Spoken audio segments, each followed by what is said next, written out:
Who will be John Cena's final opponent at a WrestleMania that takes place this coming April at Allegiant Stadium in Las Vegas, Nevada?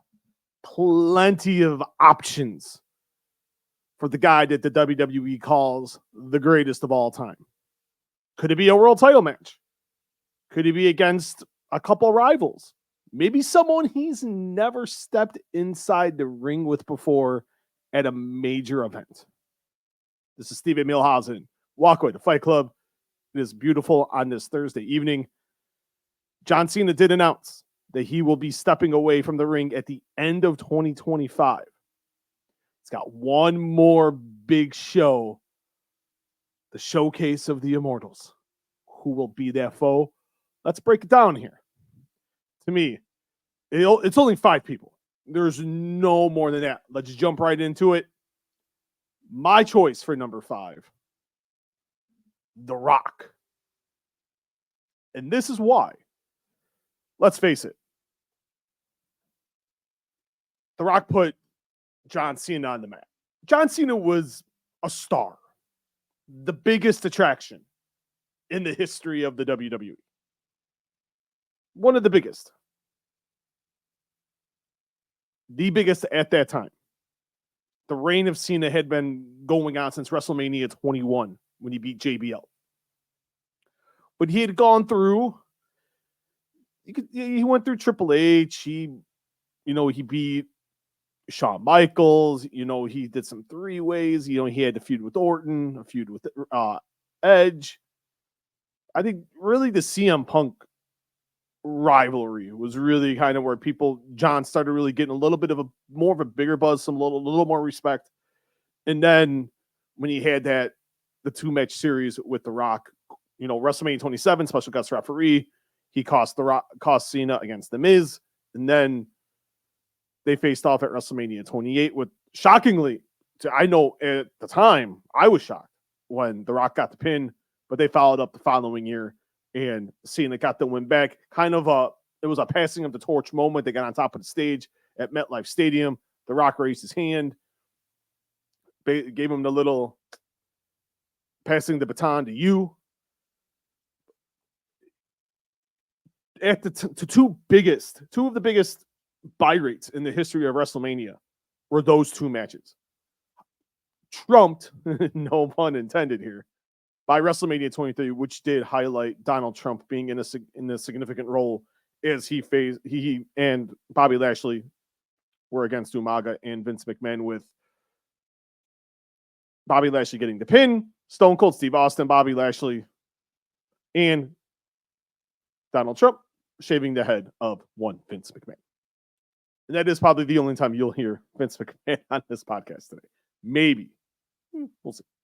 But, then it was a little friendly. Cena came and helped The Rock in 2016 for the 30, would seem like forever, 30-plus minute segment with The Rock and Bray Wyatt and the Wyatt family and Rock getting the pin over Roman. And here came Super Cena to help out Rock.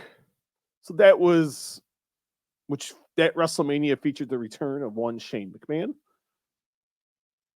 But you never really seen them together until The Rock's current run that he just had. And at WrestleMania 40, Cena came out at night 2, tried to save the baby faces, and the final boss came strutting his stuff, gave him as my son calls it, the rock bottom special, and took care of that. But with Cena saying 2025 is it, why not? Plans can always change. It seems like the tentative idea that a lot of fans have is The Rock and Cody Rhodes. Sure, it sounds cool. Or The Rock and Roman Reigns. Plans can change. This was very unexpected. And why not? The 2 biggest box office attractions in the history of wrestling, especially the WWE. Why not? The biggest movie star in the world, got the most followers on social media, And you got fruit, as my son calls it, Fruity Pebbles. And it's not a knock on John. I love me some Fruity Pebbles. But why not? It would be fun. It would be nostalgic. And I think the fans would really, really, really, really get behind it. Those two can cut promos like no other. It's a walk in the park. And you got over 10 years of new material. You would have 11 years of new material that they can just joust back and forth. When they were jousting in 2011, 12, and 13, some very cinematic theater between those two guys. And, you know, what became personal ended up being very friendly and they're friends. They talk. It seems like they're going to be in the next Fast movie together. That's kind of what it's seeming like since The Rock is now buddy again with Vin Diesel. But if you're talking just mainstream appeal, I think that is the biggest match on the table for John Cena at WrestleMania 41. Number 4, the current WWE Undisputed Champion, the one and only, the American Nightmare, Cody Rhodes. Told my son this one, he cried. These are his guys. But, you know, WWE always makes it a point to highlight John as the greatest of all time. He's not even the greatest WWE superstar of all time. I think you can go Steve Austin, Hulk Hogan. You could throw in The Rock. You could even say Roman Reigns. But I think John's right now at number 4. But, you know, none of those guys were 16-time World Heavyweight Champion. So, you know, the big thing, it seems like in this run is going to be, can he get number 17? And you have to figure he's going to be in at least one world title program. Why not highlight it at the Showcase of the Immortals? Why not Cody Rhodes? The ultimate white meat babyface at this point. He is John Cena 2024. What John Cena was in 2005. The parallels are there. Ultimate babyface against another ultimate babyface. Both great on the mic. Could be a bet of who's the true ultimate babyface in the WWE. I'd like to see it. You know, Cody's on this good run now. Ever since Cody came back to the company, you know, at WrestleMania 38, it's been the Cody Rhodes show, and it's been a great run. And no one can take that away from him. You can't. Why not, John? If he's gonna lose the title, say he gets by Solo at SummerSlam, you kind of look at the landscape. Okay, who's the guy? You have to think probably another match with Roman. He should get by Roman. You know, Roman may go on to bigger things. Cena wins the Rumble. John Cena, you know, right now he says he's going to be on Raw. But if he's looking at the landscape and he's like, ultimate babyface, why not meet at the ultimate show of professional wrestling? Why not WrestleMania? They've never faced off at a major event. I looked it up just to make sure. No major events have these two ever been in the ring. They've had one interaction, to the best of my memory, since Cody came back to the company, and that was just literally ring walks, entrances. They kind of looked at each other, gave each other stares. Cena raised his hand. John walked off. Something to keep your eye on. What a way to make history that would be if you had that match at that show. Number 3. CM Punk, Phil Brooks, Chick Magnet Punk, Chicago made Punk. there's many other things you can say CM with, but this speaks for itself. And I really didn't have this on my mind until Raw, where, yeah, Punk spoke about it at the press conference, but if you're looking at talking about how the admiration and the respect he has for John, and hopefully they can have an interaction, but compare the views of that to what we've seen on Raw. 1.93 million people watched CM Punk segment to kick off Monday Night Raw. Highest segment on the show. They heard him say he wants one more with Big Match John. Now, they've had some classics. You know, you had the 2013 match they had on Raw, the big pile driver spot. But it's, you know, they've had two SummerSlam matches. They've faced off on numerous pay-per-views. But the one that, you know, everyone does remember, and because the anniversary will be next week, 12 years ago, not 12, 13 years ago. 13 years ago. Oh my God. I'm freaking ancient. Allstate Arena, Chicago, Illinois. Yes, it's Rosemont. Let's be honest. We call it Chicago. We do. I live in a suburb about 40 minutes south of Chicago, and everyone calls it Chicago. Allstate Arena, the storyline was perfect. Punk's contract was expiring the day of the show, threatening that he was going to leave, hold the company hostage with the belt. Just some really good masterpiece theater. You had the pipe bomb. I just watched a segment earlier with Vince McMahon. That was a contract signing with Vince McMahon. That was brilliant. That was like nearly 21 minutes of theater. Find it on Twitter. It's definitely under. Just search for it. It's definitely there. Just type in CM Punk and it'll come up somewhere in your search. But you know, they had an instant classic there, and you could see the magic, the admiration that they had for each other then. And you look at the matches they had after that, and it was instant. You know, it wasn't like oil in the water. It was not even ketchup and mustard. It was like mustard and relish, because in Chicago, we put mustard on our hot dogs, even though I like ketchup. But I don't want to get really anyone upset. But Punk's talked about it. They had a brief interaction backstage at Money in the Bank on Saturday. And I like, you know, it's another big match. You know what it doesn't require. It's another mainstream attraction match. Is it as big as Rock and Punk? No. But what is... Right now, you don't know what Punk's going to do at Mania. You know, you look at right now, he's embroiled with Drew and Seth. Drew McIntyre, Seth Rollins. You know, who knows what's going to happen. Maybe they have an interaction at the Royal Rumble and it leads... They cost each other the match. Hey, you threw me out. I'm going to come in and I'm going to throw you out.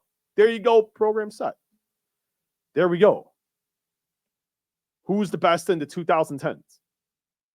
Just because of how great both guys are. Both great on the mic. Both, you know, I think John Cena doesn't get enough credit for how good he is in the ring. Especially when you got to that stage by the time they faced each other in July of 2011. Right at that same, you know, Punk was still better, but John wasn't too far behind him. John, when it comes to big matches, there's John Cena's on that short list you want to be in the ring with. But why not? The two ultimate baby faces, two great people on the mic. Let's go. Let's rock and roll. Number two, and this is a lot of people's number ones. Not mine. I threw the old curveball, baby. Randall Keith Orton. Number dos. I get why people think this is should be number one. And you're not going to be wrong. I get it. Oh, look at the list, Steve. You're a dummy. It's so obvious. Randy Orton's the final guy John Cena should be in the ring. Period. End of story. Remember that when I do a video near the end of 2025. Or maybe the middle of, maybe I'll do one in January of top John Cena opponents. This may be same list. No, we'll see.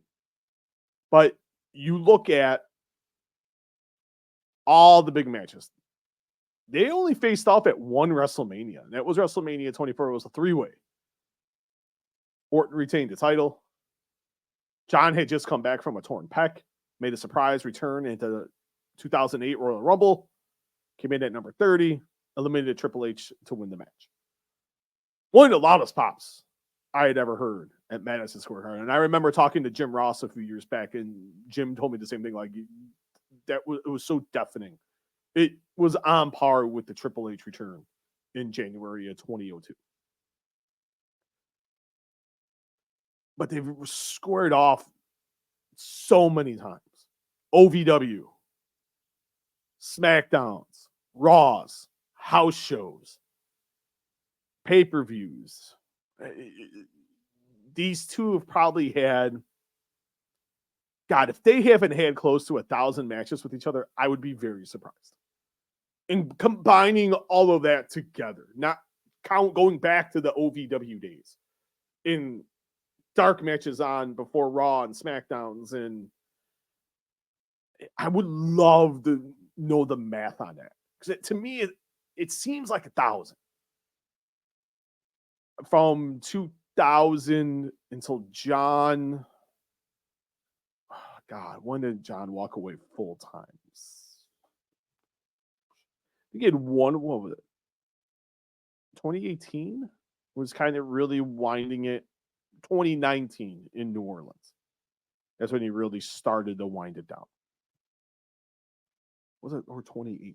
That's one of those. 2018 or 2019. I forget off the top of my head. One of those. The year he lost to The Undertaker at WrestleMania 34.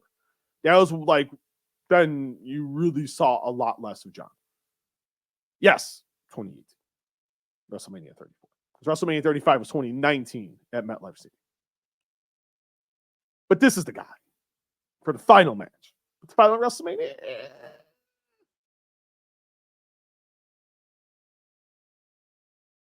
I don't see Randy with the belt. Orton's not a big enough name in terms of the mainstream audience. I don't mean that like in a disrespectful way towards anybody. But I think that is, I think, the suitable way for the final match, but not the match, if that makes sense. All right, let's go to number one. Gunther.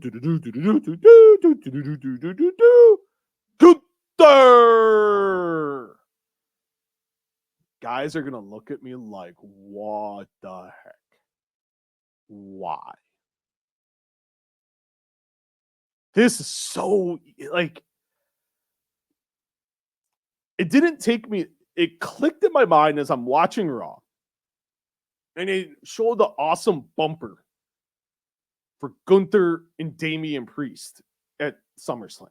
And I'm like, oh my, with the guitars, I just thought that was pretty slick.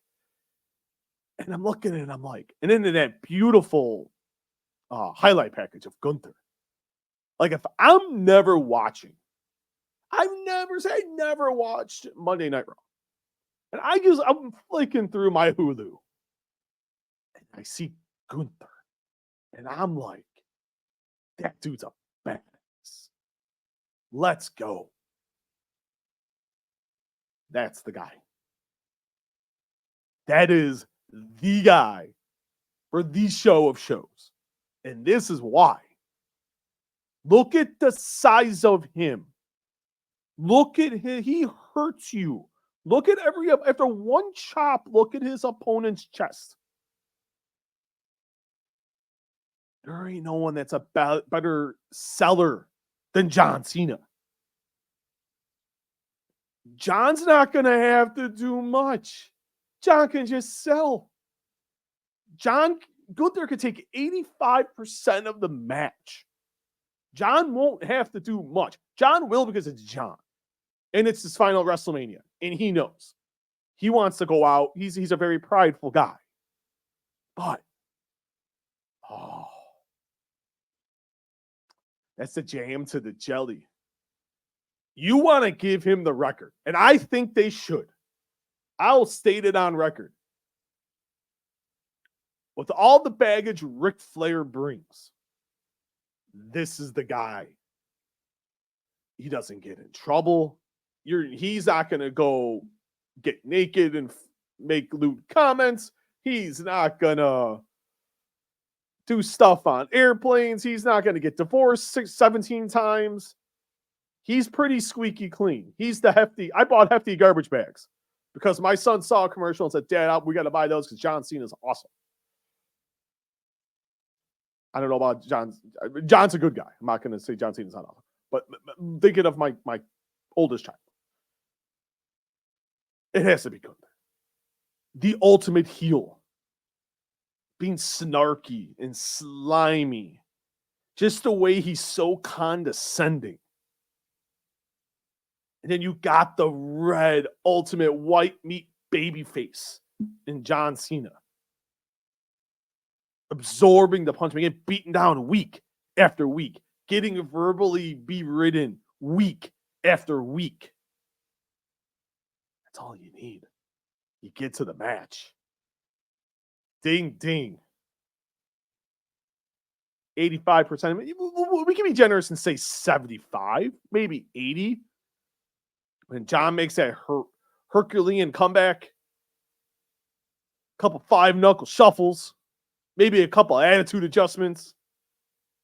And for the 17th time, John Cena becomes the WWE World Heavyweight Champion. And that is my list. If you do not, make sure you subscribe to the channel to get instant notifications. Subscribe. Tons of cool videos. Got an interview up that I did last year with the great Joe Hendry. I believe in Joe Hendry. Got some cool stuff coming up next week. Got a Money in the Bank recap as well from last Saturday's show from Toronto. Got some cool stuff lined up for next week. Dude, we're starting to get a little geared up as we get towards SummerSlam. We'll see what's happening in the world of boxing. I'd like to get hopefully we can get some boxing stuff, some MMA stuff coming up through the pipeline here. There's a big UFC coming up, so I want to get the UFC stuff back wrapping up, and we'll be one either current or past interview that will be up each week. So that'll be kind of the routine going forward, at least twice a week. My goal is for more, but we'll try. This is the third podcast we've done this week, so make sure you guys do that. Remember, subscribe, get the instant notifications, leave a comment on the video. And also, if you can't listen, just download, rate, review, and subscribe. iTunes, Spotify, Google Play, all your favorite podcasting platforms. Who should John Cena face at WrestleMania 40? You can find me down there where to follow me.